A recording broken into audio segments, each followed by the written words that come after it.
कसबा वाळवे जिल्हा परिषद मतदारसंघातील काँग्रेसचे उमेदवार सुनील चौगले, कसबा वाळवे पंचायत समिती मतदारसंघातील उमेदवार साधना तराळ आणि तुरंबे पंचायत समिती मतदारसंघातील उमेदवार वंदना जाधव यांच्या प्रचारार्थ कसबा वाळवे इथं जाहीर सभा आयोजित करण्यात आली होती.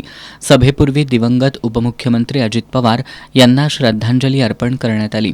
यावेळी बोलताना आमदार सतेज पाटील यांनी हिंदूराव चौगले काँग्रेस पक्षासाठी दिलेल्या योगदानाचा गौरवपूर्ण उल्लेख करत त्यांचे पुत्र सुनील हे त्यांचा वारसा जपत जनसेवेच्या कामात कार्यरत असल्याचं सांगितलं. जनसामान्यांचं जगणं सुकर करण्यासाठी आता काँग्रेसशिवाय पर्याय नसल्याचं त्यांनी सांगितलं. ही महागाई आम्हाला सोसणार नाही. उद्याच्या भविष्यकाळात आमचं जगणं कठीण होईल. या भाजप आणि शिवसेनेच्या काळामध्ये आणि आमचं जगणं सुकर करायचं असेल तर काँग्रेसशिवाय पर्याय नाही. महागाई आणि बेरोजगारी वाढवणाऱ्या भाजप आणि शिवसेनेला धडा शिकवण्यासाठी काँग्रेसच्या उमेदवारांच्या पाठीशी रहा असं आवाहन करून जिल्हा परिषदेचा अध्यक्ष काँग्रेसचाच होईल असा विश्वास आमदार पाटील यांनी व्यक्त केला. केवाय साहेब राधानगरीतनं 100% निकाल लागला तर जिल्हा परिषद अध्यक्ष काँग्रेसचा व्हायला पाहिजे.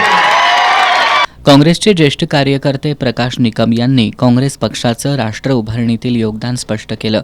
संजय गांधी निराधार योजना काँग्रेसनं आणली, मात्र या योजनेच्या अध्यक्षपदाची संधी मिळालेल्या शिवसेनेच्या उमेदवारांनी गरीब, वृद्ध, निराधारांना मदत करण्याऐवजी गावोगावी नेमलेल्या एजंटांनी 2,000 ते 8,000 रुपये लोकांकडून वसूल केलेत असा आरोप केला.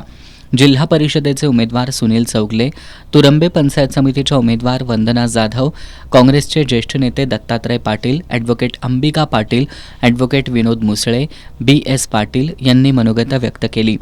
सभेला जिल्हा बँकेचे संचालक AY पाटील, हिंदूराव चौगले, उमर पाटील, PG पाटील, BS पाटील, वैभव तहसीलदार, सदाशिवराव चरापले, तानाजी खोत, सर्जेराव कांबळे, नामदेव चौगले, प्रकाश पाटील यांच्यासह कसबा वाळवे मतदारसंघातील काँग्रेस आणि मित्रपक्षाचे नेते, पदाधिकारी, कार्यकर्ते आणि ग्रामस्थ उपस्थित होते.